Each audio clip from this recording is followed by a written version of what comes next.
Hi, in today's video, we're going to take a look at Luminar for Essential Tools, or put another way, the tools you're going to find in the Luminar for Essentials panel. So what makes these tools essential? These are the things that you're going to use to control your exposure, your contrast, and other elements of your photographs. So that's what we're going to talk about today.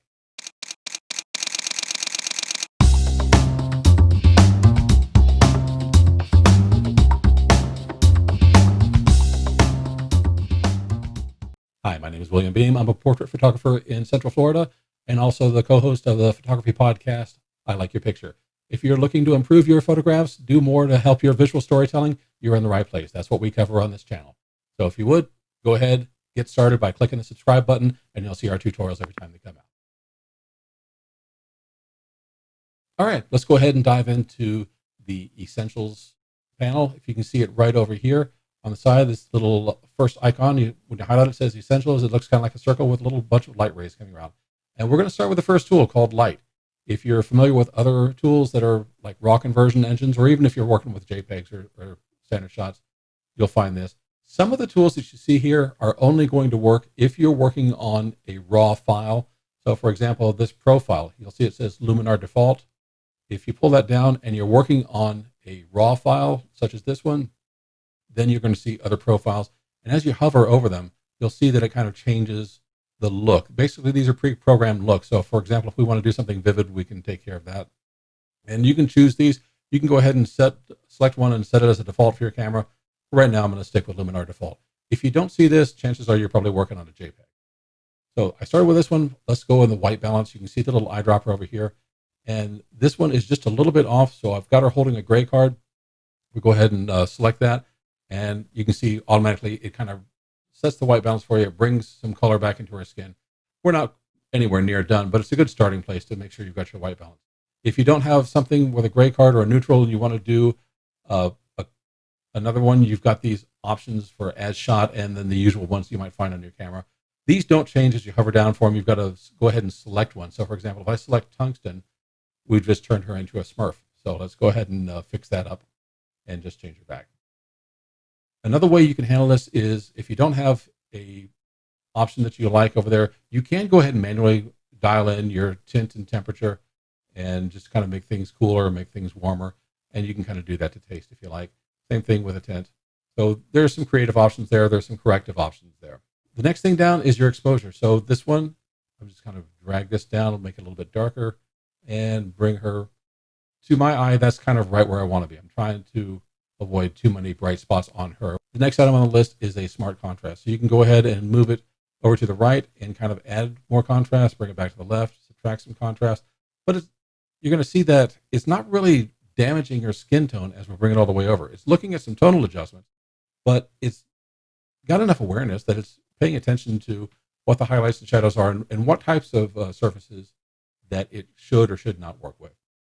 Highlights and shadows are pretty straightforward. So like if you want to boost your highlights, bring them up to the right. If you want to pull them back, you can bring them over to the left. And same thing with shadows. You can go ahead and darken your shadows or lighten them up.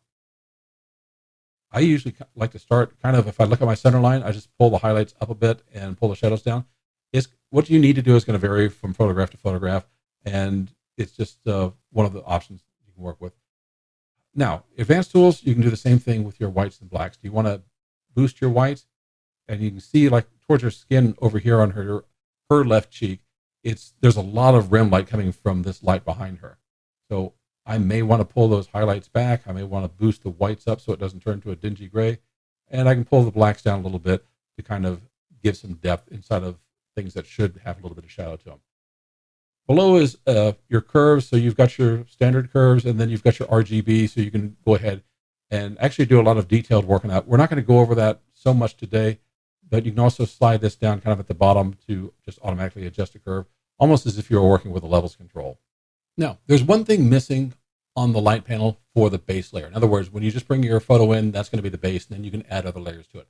We haven't really talked about layers yet, but let me show you why you may want to add a layer. If you look down here, even under the advanced settings, you don't see anything about masking. So in other words, if you want to apply these adjustments individually and just brush them in where you want to, there's no masking tool here. Yet as we go to other tools, you'll see there's an edit mask button and you can brush, use a radial mask, gradient in luminosity. So what happens if you really want to do that on the light level? Well, that's when you need to go to layers and add one more layer. So we're going to come up here to this little top icon. You see it says layers. And the idea is this is our base layer and it's locked.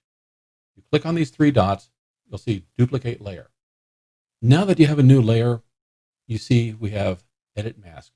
Those are the tools that you want. So you can go ahead and apply the mask and then come back to your essential tools and it'll apply the changes just where you want them to be. So for example, let's go over here and we're going to edit this mask and let's go ahead and use the brush.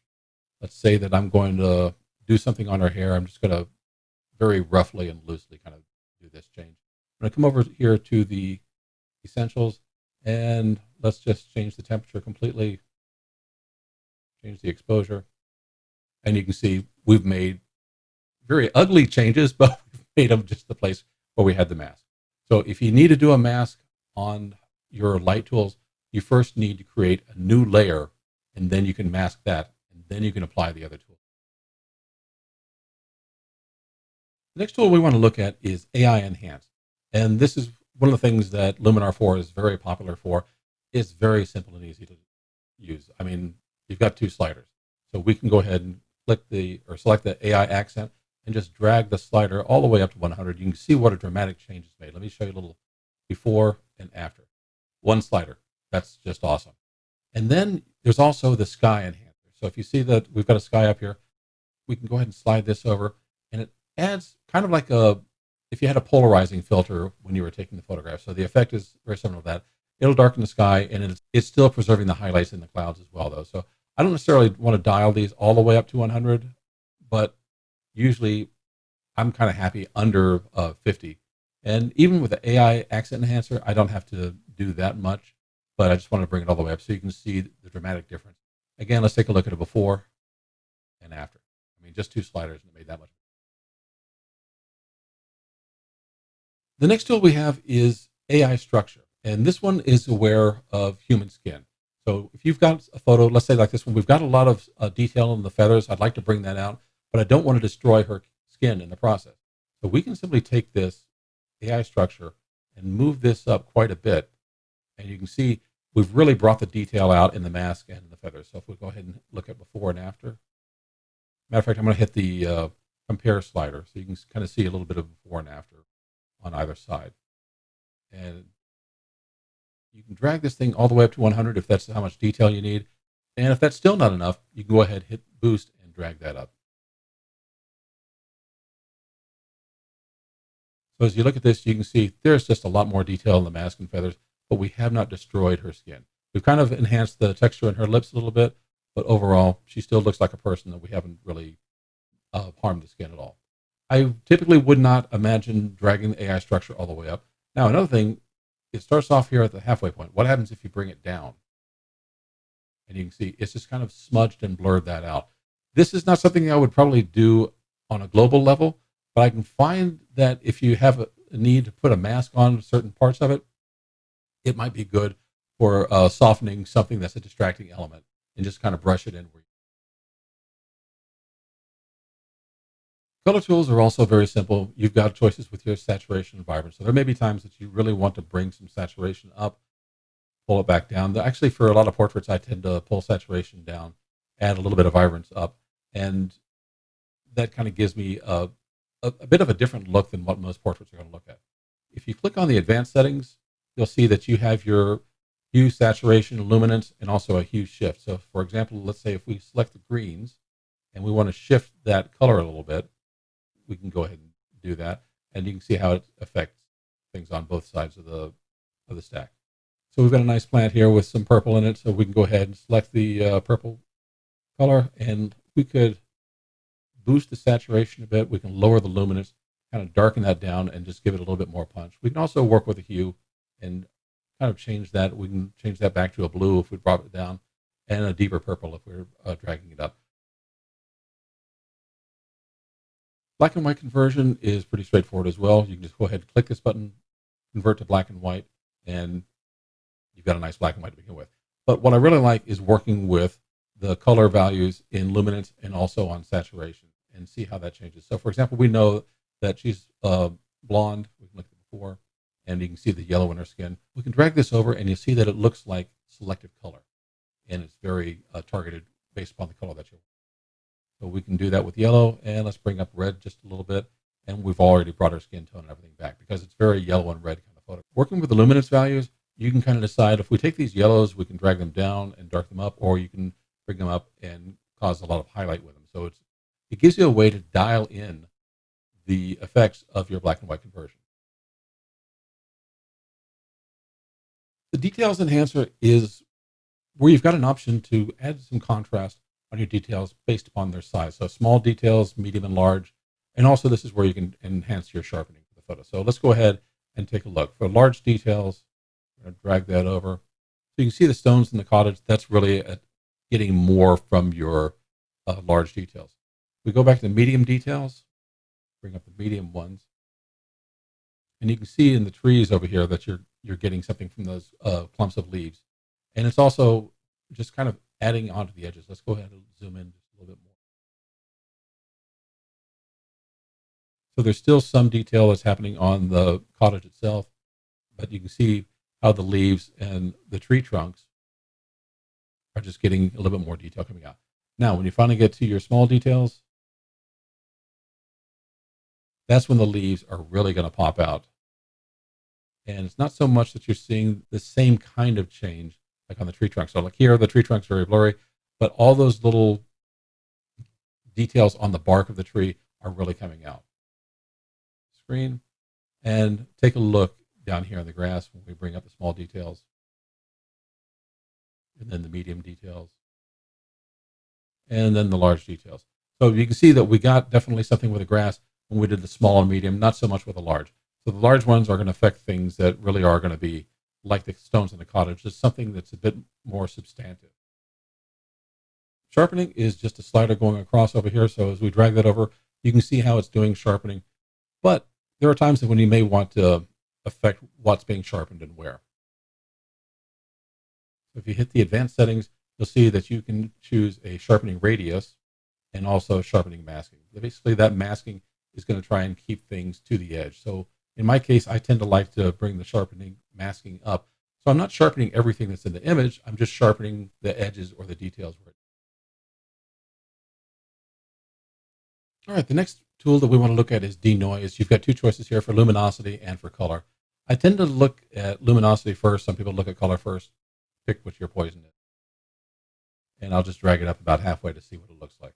And as we can go with our before and after, you can see that it's done a very good job of just eliminating the noise that was in this photo. If you see some little color specks in here, you may want to go ahead and bring up the color denoise. And I'm a little more conservative with doing that. But again, you can just kind of take a look.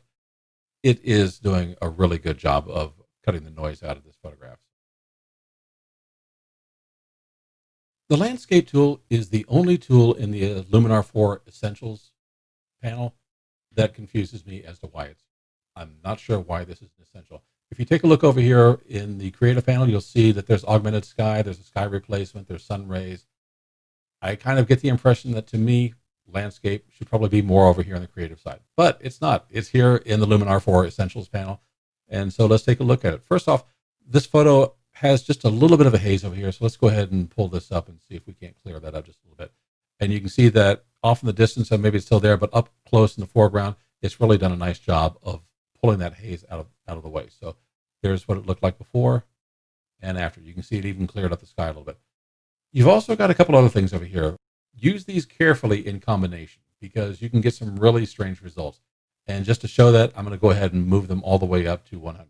So the golden hour is kind of like to enhance that feeling you get when the sun's going down and things get golden. So there's golden hour at 100. Foliage enhancer is supposed to bring out the greens. If we go ahead and bring this all the way over to 100, that is just electric green. That's not quite what we want to do. I'm going to pull both of those back. We're just going to go ahead and hit everything on click on the title and I'll reset everything to 0. I would like to say work with foliage enhancer first and work with it gently. By the time I get up to 50, I'm already starting to get more green than I want to see in here. So to me, it's something that I would recommend using under halfway mark at 50. And I'm just going to say here at 35. And I think that's done a nice job of kind of bringing the color out. And then I would go ahead and apply a golden hour, probably at 25. If I bring this all the way up, it's really electrifying the green as well. So this is one of those tools that I think can work in combination, but the effects of one tool may just kind of hurt you on the effects of the other. It looks like I accidentally turned that off. So let me go ahead and click that back on. And I'm just going to bring the golden hour back down to about 25. And I'm going to bring the dehaze back up since I shut that down. And we started off here and we brought it here. I think the landscape enhancer works very well, but you can really take it too far. Under the enhanced settings, you've got a foliage enhancer, the foliage hue. So let's go ahead and bring the foliage enhancer up to about halfway. And I just want to show you what happens as you move this slider around when changing the hue. So if I bring it over to the right, you can see the grass. It's just getting really electric and it's dominating everything. If I bring it all the way over to the left, it's desaturating the color just a little bit.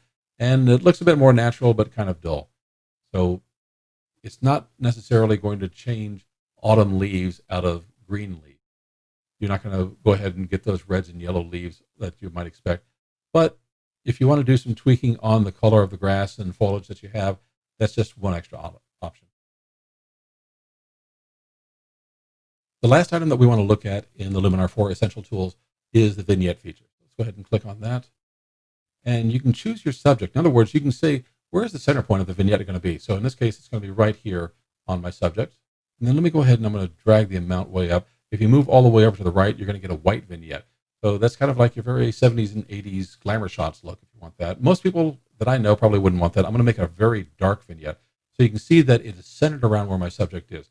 There are actually times I want to go this dark, but I might want to change things a little bit as far as the size of the vignette. You can see you can make it larger by pulling to the right or smaller pulling to the left. And also, this is something you might want to do to set your vignette before you go ahead and fix your vignette. I'm going to change the feather and pull that all the way down. You see that we get a very hard edge. So that kind of proves to me that I got what I was looking for out of centering the vignette. So, and also you can change the roundness. You can make it like an old 60s television set, or you can make it perfectly round. I'm kind of happy with that oval look in the middle.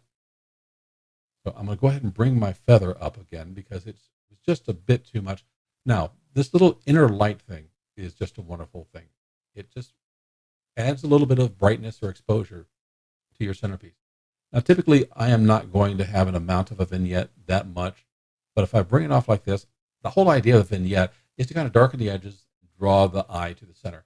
This inner light helps boost that. So this is without the inner light. This is with the inner light at 100. Is obviously the exposure goes too much. But I found that if you put it about between 20 and 25, it's a very subtle effect, but also very effective. So let's go ahead and take a look at before and after. So there's before and there's after. You can see that we've really concentrated the subject as the focal point, the object of interest, and we're drawing the eye. So if we look again at before, it's kind of bright everywhere. Your eye can wander all over the place. So all we're really doing is telling the eye, hey, look here. This is what's important. All right, that's my overview of the Luminar 4 Essential Tools. You can find those in the Essentials tab. I hope this was helpful to you. If it was, please go ahead, consider, like the video, subscribe to the channel, and ring the little notification bell so you'll get notified the next time I send something out. This is part of a series I'm working on for Luminar 4 to kind of give an overview of all the tools and how to work with it. I'll be doing other videos after I've completed this series. So if you're into Luminar 4, please go ahead and subscribe. And we'll see you again next time.